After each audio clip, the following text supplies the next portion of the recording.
안녕하세요. 저는 40대 초반의 이혼녀입니다. 어려서부터 저희 집은 그리 부유하지 못했습니다. 아빠는 제가 어렸을 때 건설 현장에서 일을 하시다 다치는 바람에 평생 누워 계셨고, 엄마가 남의 집 가사도우미 일을 하며 집안 경제까지 다 책임지셔야 했거든요.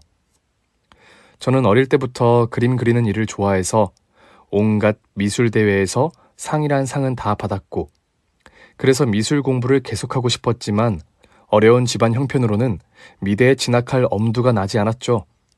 고등학교 때에도 3년 내내 미술반에 들어오라고 선생님이 직접 권유하셨지만 부모님께도 이런 사실을 말씀드리지 않았어요. 당연히 저도 욕심이 안 나는 건 아니었어요. 하지만 미술이라는 게 돈이 한두 푼 들어가는 일이 아니라는 걸 잘 아는데 뒷바라지 못 해주실 게 뻔했고, 그런 부모님이 속상해하실 거고 그런 모습을 보는 제 마음도 편하지 않았을 테니까요. 그래서 애초에 대학에 가겠다는 생각조차 제 마음속에서 싹을 잘라냈던 것 같습니다. 대학에 가면 욕심은 더 커질 거라는 걸 알았으니까요. 그 대신 고등학교만 졸업하면 빨리 취직을 하고 남들보다 빨리 돈을 벌겠다고 다짐했어요. 그래서 여유가 생기면 저처럼 꿈과 재능이 있지만 형편 때문에 펼치지 못하는 저와 같은 사람들을 도와주는 어른이 되자고 결심했죠. 그래서 고등학교를 졸업하자마자 작은 회사에 경리로 취직했어요. 월급이 많진 않았기에 집안 살림에 좀 보태고 나면 남는 돈도 별로 없었지만 그래도 점심 사 먹는 대신 도시락 싸가지고 다니며 조금씩 적금도 부었습니다. 한눈 팔지 않고 성실하고 부지런하게 살았어요. 같이 회사 다니는 사람들 중에 저한테 흑심을 품고 작업을 거는 사람도 있었지만 그때 저한테는 연애도 사치라고 생각하고 아예 차단하고 살았죠. 그런데 제가 아무리 연애 생각 없다고 해도 신경 쓰지 않고 계속해서 저에게 관심을 보이는 거래처 직원이 한 명 있었습니다. 이준 씨, 오늘 일 끝나고 뭐해요? 사당역에 진짜 맛있는 곱창집 있는데 나랑 한 잔 콜? 죄송해요. 오늘 저 집에 일찍 들어가야 돼요. 에이, 그러지 말고 오늘은 나랑 좀 놀아줘요. 나 오늘은 혼자 저녁 먹기 싫단 말이에요. 왜요? 무슨 일 있으세요? 실은 나 오늘 생일이거든요. 근데 미역국은커녕 하루 종일 바빠서 점심도 빵 쪼가리로 대충 때웠다고요. 아, 그러셨구나. 내가 풀코스로 쏠게요. 희진 씨는 그냥 나랑 같이 있어주기만 해요. 가끔 저희 회사에 오는 거래처 사람이었는데 인상이 그리 나쁘진 않았어요. 항상 사람들을 웃으면서 대했고 저한텐 특히 친절했어요. 어떻게 제가 바나나 우유를 좋아하는 걸 알고는 올 때마다 저한테 바나나 우유를 사주기도 했죠. 제가 아침에 늦잠을 자는 바람에 도시락을 싸오지 못한 날도 있었는데 그럴 땐 어떻게 알았는지 자기도 점심 혼자 먹기 싫다면서 괜찮다는 저를 굳이 끌고 가서 점심을 사주기도 했고요. 막막하고 어려운 사회생활이었는데 저한테 그렇게 잘해주니 저도 모르게 조금은 호감이 생기기도 했습니다. 또 그날은 마침 생일이라고 하니까 딱 잘라 거절하기 미안한 마음에 같이 저녁을 먹기로 했죠. 여기 곱창 진짜 맛있죠? 완전 속이 꽉 찼어. 그쵸, 희진 씨? 네, 제가 먹어본 곱창 중에 최고예요. 희진 씨가 맛있게 먹으니까 내가 기분이 다 좋네. 그럼 우리 2차는 맥주에 치킨 콜? 그럴까요, 그럼? 이상하게 그 사람이랑 있으면 마음이 편했어요. 그래서 그날은 무려 2차까지 갔고 맥주를 마시는 자리에서 평소 다른 사람들에게는 하지 않았을 얘기까지 하게 됐죠. 근데 희진 씨는 왜 연애할 생각 안 해요? 사실 저는 소녀 가장이나 마찬가지예요. 돈 벌어서 집안에 보태야 되거든요. 착하네. 지금 한창 예쁘고 싶을 나이인데 항상 이렇게 수수하게 하고 다니는 이유가 있었구나. 화장품 사는 거, 파마하는 거, 그런 것도 저한테는 다 사치니까요. 그런데 김 대리님은 왜 연애 안 하세요? 나도 뭐 비슷해요. 홀어머니 모시고 살고 있거든요. 결혼해도 엄마 모시는 거는 달라지는 거 없을 텐데 내가 돈이 많은 것도 아니고 월급쟁이인데다가 아무튼 요즘 누가 이런 남자랑 연애하고 싶겠어요. 돈보다 중요한 게 있다는 걸 사람들이 좀 알면 좋을 텐데. 그쵸? 희진 씨처럼 그렇게 이해해주는 사람도 별로 없더라고요. 자, 열심히 사는 우리를 위해서 건배! 깊은 속마음까지 서로 얘기를 하고 공감대가 형성이 돼서 그랬는지 그날 이후로 저도 그 남자가 조금 다르게 보이기 시작했던 것 같아요. 그렇다고 그 남자가 저한테 더 강하게 어필하거나 그런 것도 아니었기에 저도 부담 없이 가끔 따로 만나 데이트 비슷한 걸 즐기기도 했죠. 제 어려운 사정 얘기를 들어서 그랬는지 데이트 비용 같은 걸로 한 번도 저한테 부담 준 적이 없어요. 밥값도 커피값이나 술값도 영화를 볼 때도 늘 그 사람이 부담했죠. 가끔씩 저한테 선물을 하기도 했는데 미안해서 제가 뭐라도 사드리고 싶어 하면 절대 뭐 바라고 이런 거 주는 거 아니에요. 희진 씨는 그냥 받기만 해요.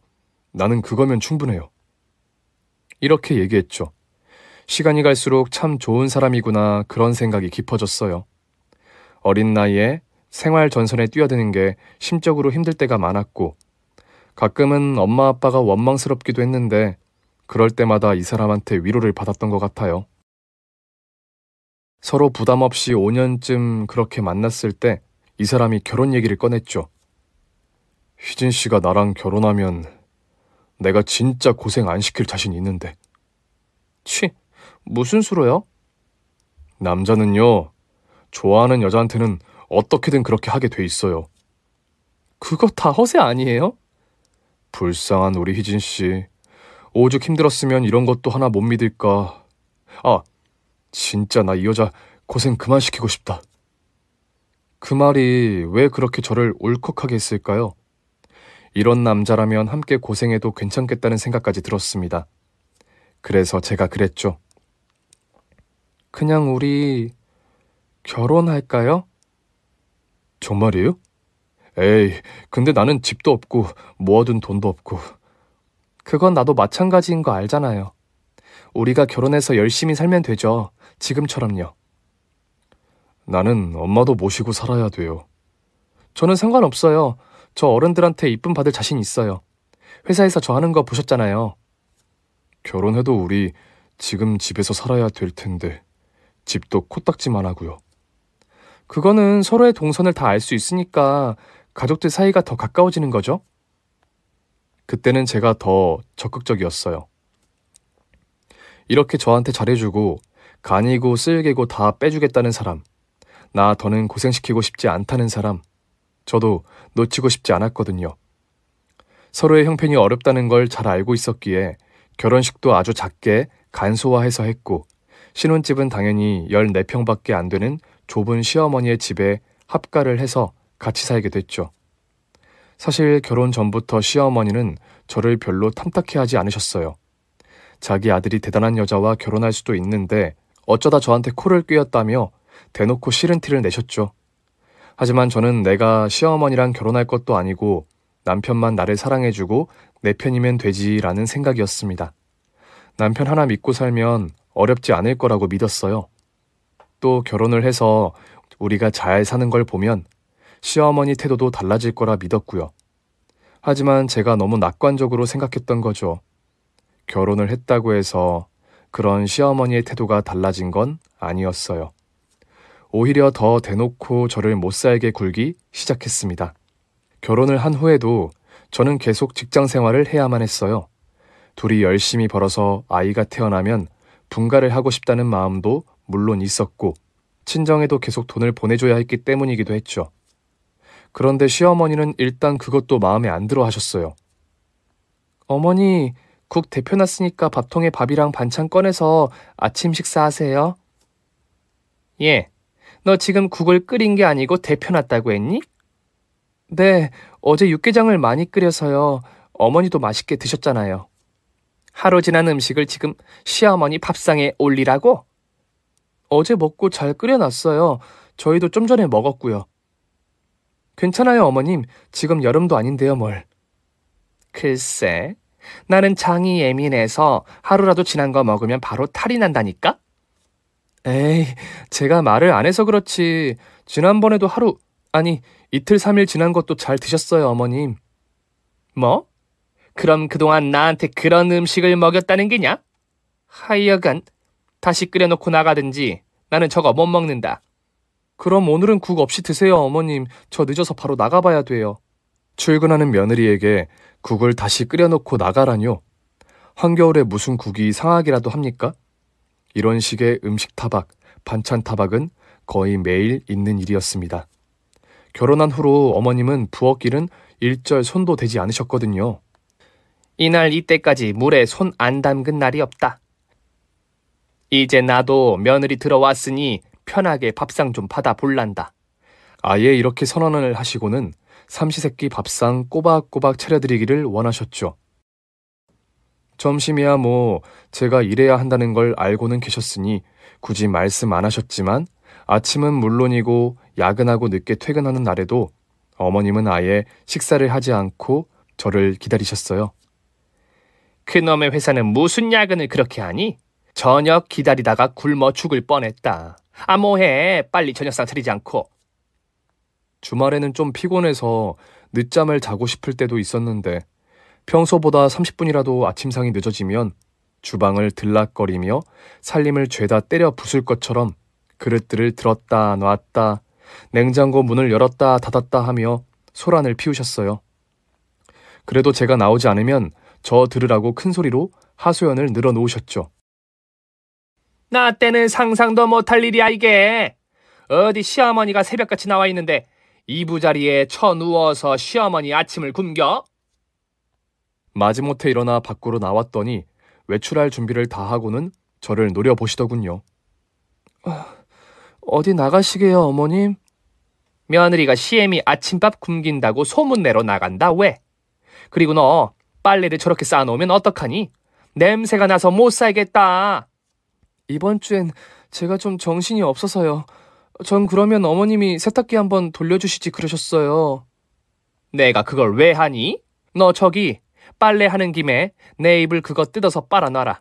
이불보는 삶아서 풀 먹여 달인질 해놓고 저 아래 반지꼴 있으니 다 꿰매 놓으렴. 어머니, 저 오늘 저녁에 친정 간다고 말씀드렸는데. 왜 또? 네 친정에 돈 갖다 주러 가니? 대체 그 짓은 언제까지 할 거냐? 남편 얼굴 봐서 시어머니가 시키는 일들은 웬만하면 군소리 없이 했고 싫다고 하시는 건 안 하려고도 노력했어요. 가능하면 부딪히지 않으려고 애쓰며 살았지만 그래도 도저히 못 참겠다 싶을 땐 저도 한마디씩 말대꾸도 하고 그랬습니다. 온갖 집안일은 물론이고 어머님이 말도 안 되는 심부름 같은 걸 시켜도 내가 참자 하고 다 하려고 했는데 그럴수록 점점 더 심해지는 걸 도저히 참을 수가 없어서 한 번은 어머님께 대놓고 물어봤어요. 어머님 아직도 제가 하는 게 다 마음에 안 드세요? 그게 무슨 소리니? 네가 하는 게 마음에 안 드는 게 아니고 나는 그냥 네가 마음에 안 들어. 뭐가 그렇게 싫으신데요? 몰라서 묻니? 그냥 다 싫어, 다. 그런데 왜 결혼 허락하셨어요? 돈 없어도 없는 대로 나가 살라 하시지 왜 굳이 집에 들이셨어요? 저 봐라, 저 시애미한테 고개 빳빳이 들고 대드는 꼬라지 봐라. 제가 맨날 이래요? 해도 너무하시니까 저도 답답해서 이러는 거잖아요. 시끄럽다. 듣기 싫으니까 주둥이 닥치고. 아유, 집안에 먼지 좀 봐라, 먼지. 창문 다 열어놓고 청소나 해라. 제가 이렇게 시어머니한테 시집살이, 아니 식모살이를 당하는 동안 남편은 뭐 했냐고요? 말도 마세요. 결혼 전에 간이고 쓸개고 다 빼줄 것 같던 남편은 저와 어머님 사이에서 큰 소리가 나든 말든 아예 자기는 투명인간인 양 본체도 들은 채도 안 하더군요. 이럴 때는 아예 밖으로 나가서 다 잠든 다음에야 돌아오곤 했습니다. 어머님과 저 사이에 무슨 일이 일어나는지 관심조차 없었어요. 저는 뭐 가만히 있었겠어요? 처음엔 남편한테도 따졌죠.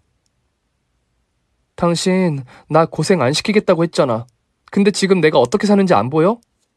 왜 또 그래? 뭐가 어때서? 당신 어머님이 나한테 어떻게 하는지 몰라서 그래? 또 그 얘기야. 야, 고부 갈등에는 원래 남편이 끼어들면 안 되는 법이야. 너 그것도 몰라? 끼어들면 안 되는 게 아니라 어떻게 하느냐가 중요하지. 당신이 어머님한테 얘기 좀 해봐. 아, 나 몰라. 그냥 둘이 알아서 해. 제가 얘기할 때마다 남편은 자기는 모르는 일이다. 당사자들이 알아서 해라. 남자가 이런 일에 끼어들면 더 난리 난다며 모르쇠로 일관했어요. 혹시 방치형 RPG 게임 아세요? 휴대폰으로 하는 모바일 게임의 일종인데요. 게임하는 사람이 직접적으로 뭘 하지 않아도 게임 속 캐릭터가 알아서 게임을 진행하는 그런 게임이요. 굳이 시간을 들이거나 하지 않아도 되니 꽤 인기 있는 게임이죠. 남편은 저를 꼭 그런 방치형 RPG 게임의 캐릭터 정도로 생각하는 것 같았어요. 일단 내가 게임을 시작해 놨으니 이기건 지건 그건 네가 알아서 해라. 이기면 좋고 지면 말고 그런 식이었죠. 처음엔 이런 남편의 태도에 저도 빡쳤지만 시어머니 한 사람이랑 싸우기도 버거웠기에 이 싸움까지 하고 싶진 않았어요. 무엇보다 제가 아무리 얘기해도 남편이 달라질 것 같진 않았기에 저도 그냥 무뎌지는 방법을 택한 거죠. 그렇게 제가 시어머니의 식모로 남편의 방치형 RPG 게임 주인공으로 산 지 5년쯤 되던 날, 모두 잠든 새벽이었습니다. 잠결에 뭔가 싸한 기분이 느껴졌어요. 잠에서 깨보니 집안에서 타는 냄새가 나고 있었습니다. 여보, 일어나봐. 어디 불났나봐, 여보. 여보! 분명 옆에서 자고 있던 남편이 보이지 않았습니다. 거실로 나와보니 이미 집안 곳곳에 불이 번지고 있었어요. 얼른 밖으로 나가려고 했는데 시어머니의 방문이 꽉 닫혀있는 게 보이더군요. 어머님 방 쪽으로 이미 불길이 커지고 있어서 순간 잠깐 망설여지긴 했지만 저는 두려움을 무릅쓰고 어머님 방문을 열고 뛰어들어갔습니다. 연기 때문에 어머님은 정신을 잃은 상태였죠. 불길은 점점 커졌어요. 저 혼자 힘으로도 이 불길을 뚫고 나가기는 힘들어 보였습니다. 그래서 저 혼자 나갈 순 없었어요. 저는 손에 잡히는 담요로 어머님을 푹 감싸 등에 업었습니다. 제 온몸에 불이 붙는 게 느껴졌지만 그것보다도 행여 어머님께 불이 붙을까 이리저리 몸을 피하며 불길을 뚫고 간신히 밖으로 나올 수 있었어요. 건물 밖으로 나와 어머님을 눕혀놓고 보니 그제야 몸에 이불을 두른 채 오들오들 떨며 우리 집을 지켜보고 있는 남편 새끼가 눈에 들어왔습니다. 여보, 당신 언제 나왔어?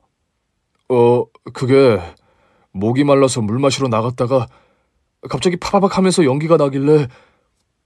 알고 보니 남편 놈은 집에 불이 나기 시작하자마자 지 혼자 주랭랑을 쳤더군요.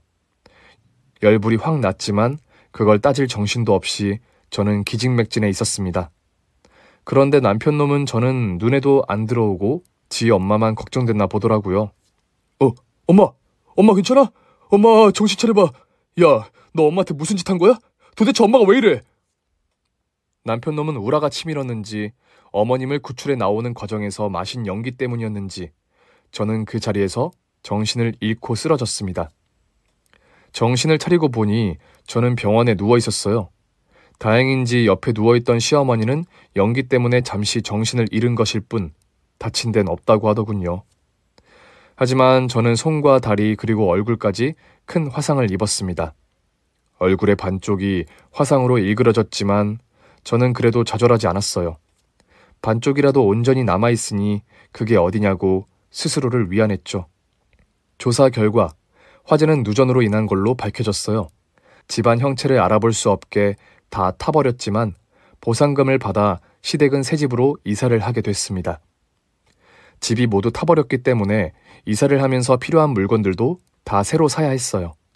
제가 병원에서 퇴원하던 날 남편과 어머님이 나가길래 저도 오랜만에 바깥 구경도 좀 할 겸 같이 가겠다 했습니다. 그런데 그 괴물 같은 얼굴을 하고 우리랑 같이 가겠다고? 아서라, 창피해서 나는 같이 못 간다. 여보, 어머님, 그게 지금 저한테 할 소리예요? 제가 누구 때문에 이렇게 됐는데요? 내가 불렀어? 내가 너 화상 입으라고 했어? 내가 네 얼굴 괴물 만들었어? 그래, 내가 언제 목숨 구해달라던? 네가 777 못해 화상 입어놓고 그걸 왜 내 탓을 해? 야, 너 나 좀 그런 눈으로 쳐다보지 마. 안 그래도 괴물 같은데 그러니까 더 무서워. 괜히 같이 나설 생각 말고 집구석에 들어앉아 있어. 이왕이면 거실에도 나오지 말고 방구석이나 처박혀 있어. 그 몰골로 가긴 어딜 가겠다고? 저는 왜 그 불길 속에서 보이지 않는 남편을 찾아 헤맸을까요? 저 혼자 도망쳤으면 이렇게 되지 않았을 텐데 굳이 어머님을 살리겠다고 불길 속으로 뛰어들었을까요? 저 인간한테 괴물 취급 당하자고 제가 저를 희생했던 걸까요? 억울했습니다. 두 사람은 집안에서 저와 마주치기라도 하면 무슨 귀신이라도 본 것처럼 예, 네가 그래도 쟤랑 살붙이고 산 정이 있으면 그냥 네 발로 이 집 나가라. 어머님, 그게 무슨 말씀이세요?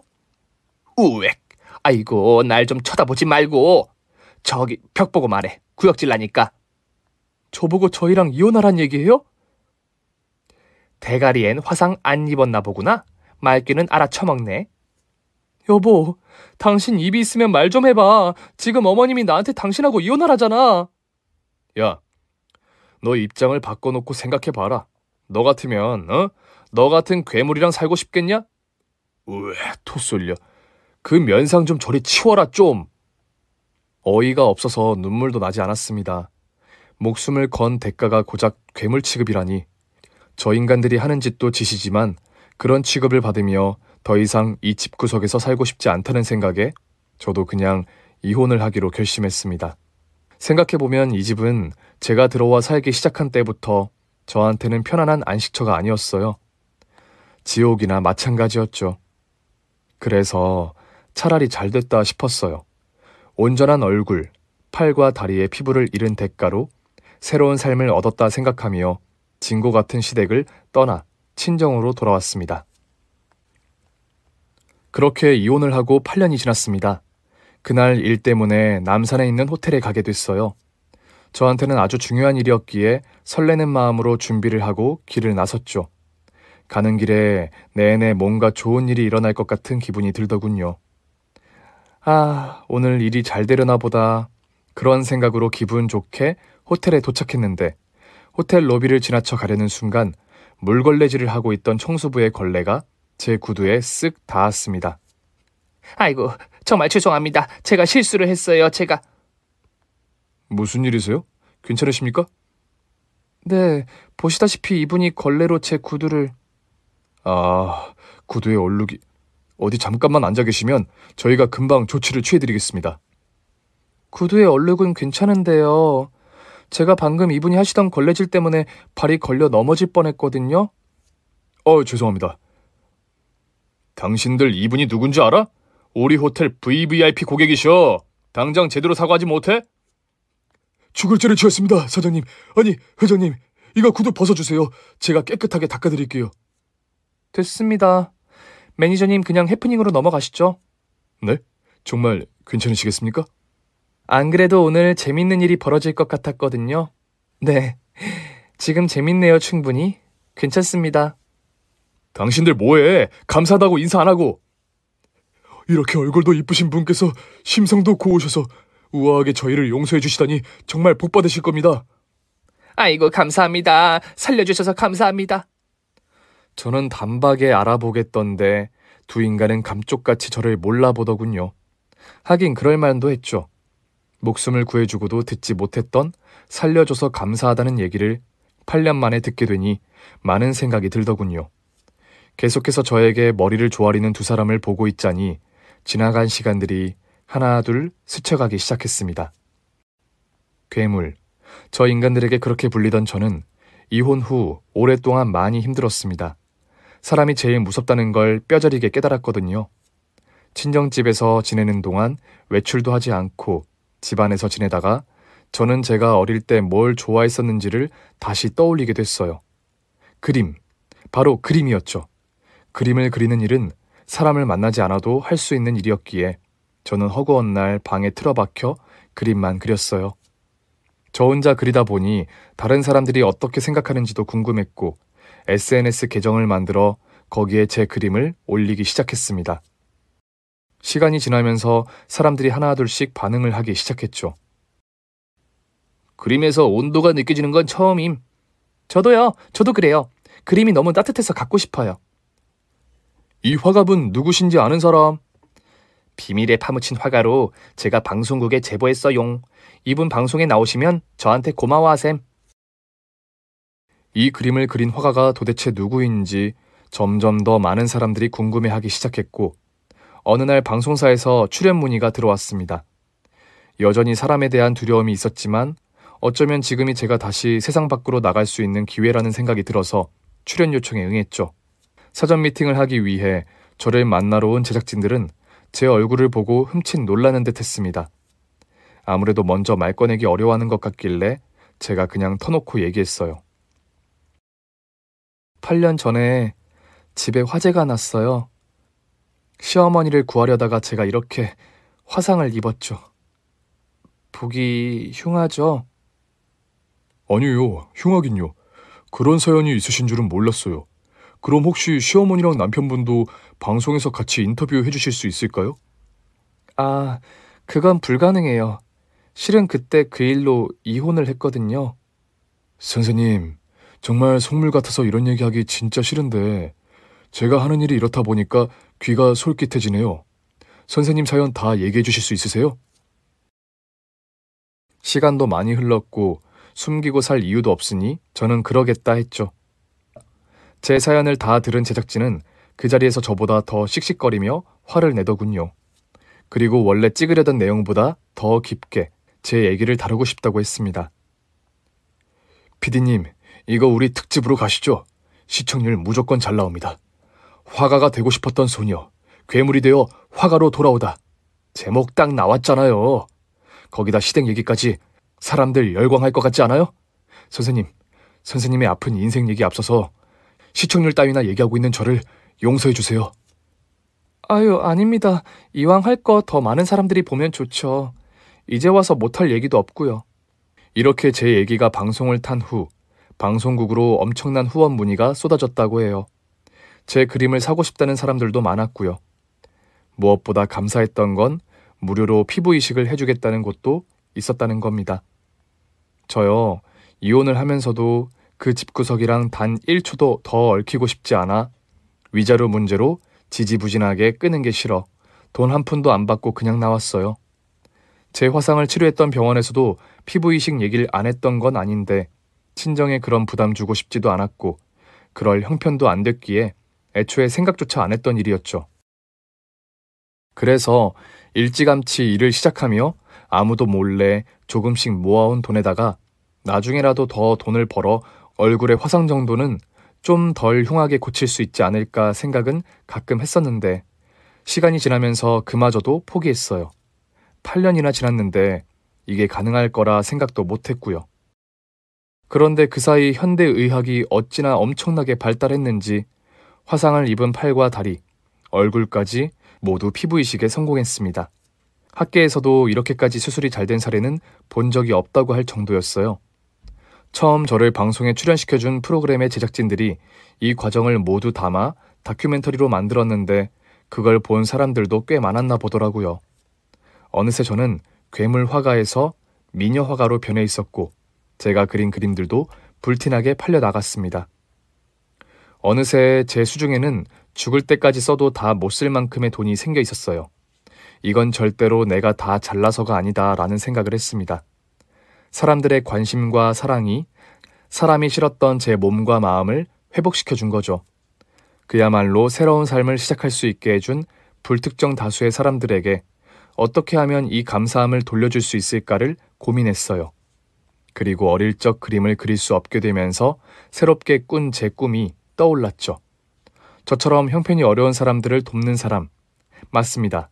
그래서 저는 제가 그동안 열심히 모은 돈과 사람들이 보내준 후원금들, 그림을 판 돈까지 다 합쳐 복지재단을 설립했습니다.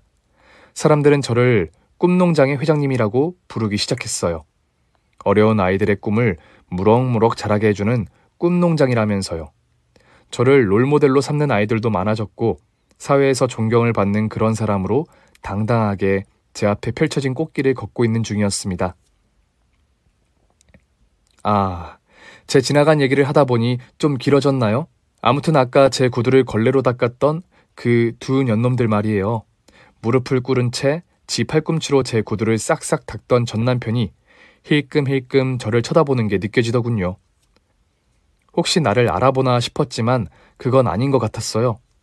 제 입으로 이런 얘기하기 좀 그렇지만 피부 이식 수술을 하면서 제가 이전보다 좀 더 예뻐졌거든요. 뭐 심각한 성형인간 이런 건 절대 아니에요. 오해하지 마세요.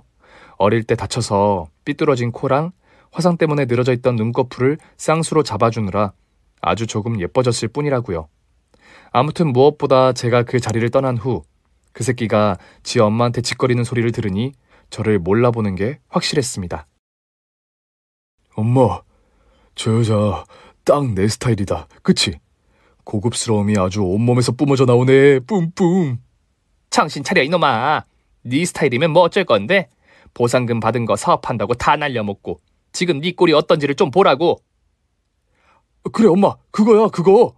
우리가 지금은 사업이고 뭐고 다 망해서 이 모양 이 꼴이지만 나도 한때는 사장님이었잖아.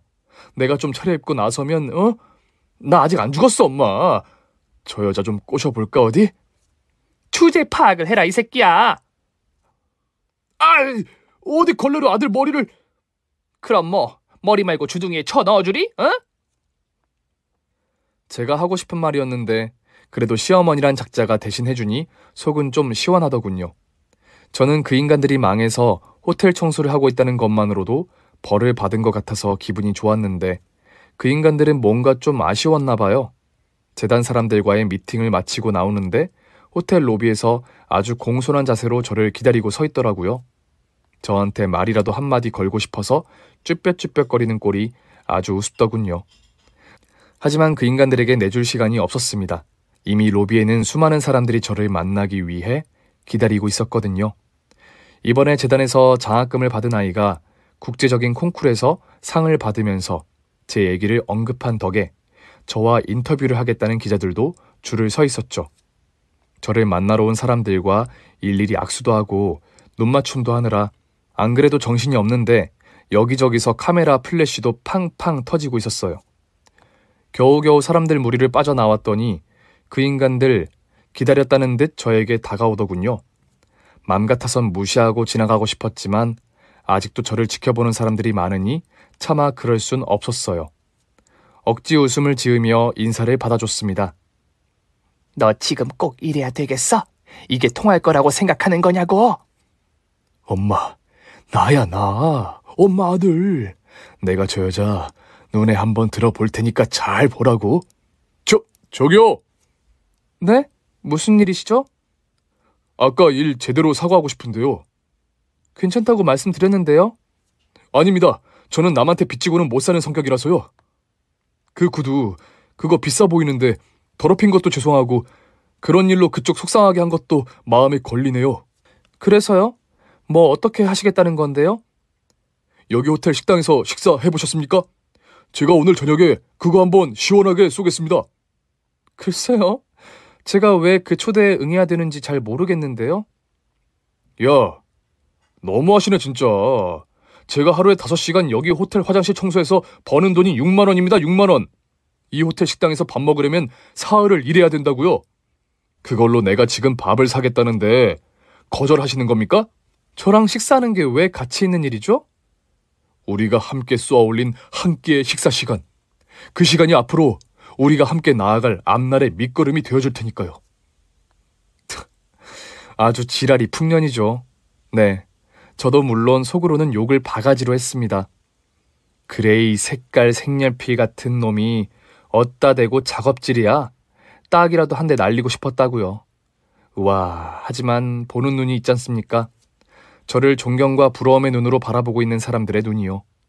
그리고 지금 이게 무슨 상황인지 특종이라도 하나 건질까 싶어서 눈을 부릅뜨고 카메라 녹화 버튼도 눌러놓고 지켜보는 기자들도 있고요. 저는 끝까지 우아하게 그들을 대할 수밖에 없었습니다. 제가 물었죠. 제가 누군지 알고 이러시는 건가요? 꼭 알아야 합니까? 이제부터 알아가는 게 중요하죠. 안 그렇습니까? 어때요? 저 참 시원시원하죠?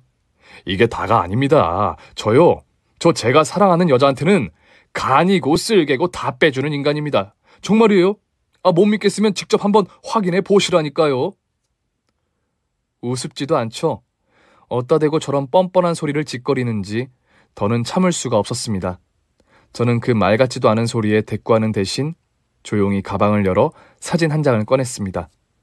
방긋 웃으며 그 인간 눈앞에 사진을 들이밀었죠. 이거 누군지 알아보시겠어요?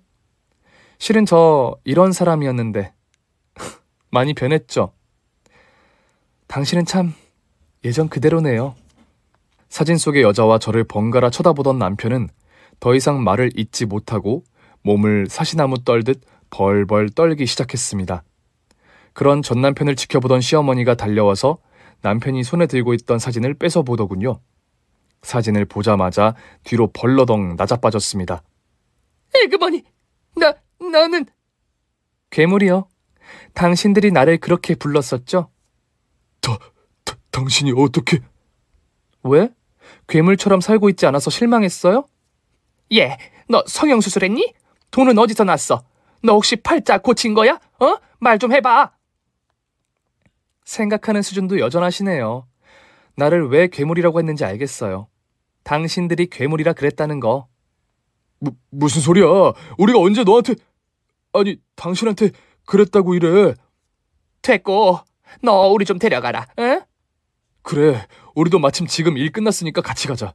아니, 이제부터 나 이 더러운 호텔 일 안 해. 나 당장 때려친다고. 에이, 내가 당신 만나려고 이제까지 이 고생을 했나 보다. 아, 여보, 갑시다. 화장실 청소 때려치우면 후회하실 텐데. 후회는 무슨, 너 사는데 같이 살면 되지. 야, 근데 너 너무 예뻐졌다. 아, 진짜 몰라봤어. 내가 너 이렇게 이쁜 줄 진작 알았으면, 이야, 내가 여자 보는 눈은 있네. 그치, 엄마? 그지 새끼들처럼 어떻게든 저한테 빌붙으려는 꼴이라니. 거기다 전 남편 새끼는 제 얼굴을 보고 눈동자가 희번뜩거리는 게 정말 보기만 해도 토가 쏠리더군요. 이런 걸 보고 괴물들이라고 하는 거겠죠. 더는 그 괴물 같은 것들과 한시도 같이 있고 싶지 않았는데 계속해서 치근덕거리며 떨어질 생각을 안 하는 겁니다. 그러고 보니 또 어떻게 해서든 저한테 잘 보이려고 있는 말, 없는 말 다 지어내는 꼴을 계속 지켜보는 것도 재미는 있더라고요. 하지만 안타깝게도 쇼는 언제나 끝이 있는 법이잖아요.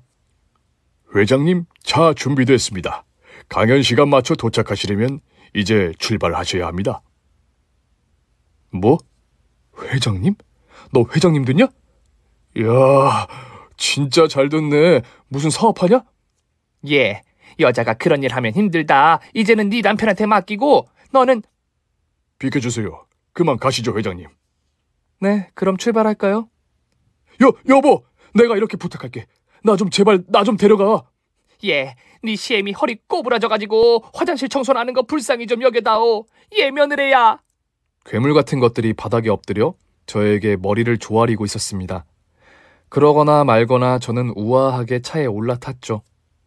제가 차에 오르자 기사가 차 문을 닫았고 저는 창문을 살짝 열고 바닥에 조아린 그들을 향해 픽 비웃음을 한번 날려줬습니다. 왜 발길질이라도 한번 날리지 않았냐고요? 그 년놈들 화장실 청소하던 걸레로 싸대기 한번 날려주지 않았냐고요? 쌍욕이라도 하지 왜 가만히 있었냐고 나중에 묻는 사람들도 있더군요. 그럴 걸 그랬나? 잠깐 생각도 했지만 결론은 아니오였어요. 굳이 제가 그럴 필요가 있었을까요? 저는 끝까지 우아하게 그들을 무시하는 것만으로도 충분했거든요.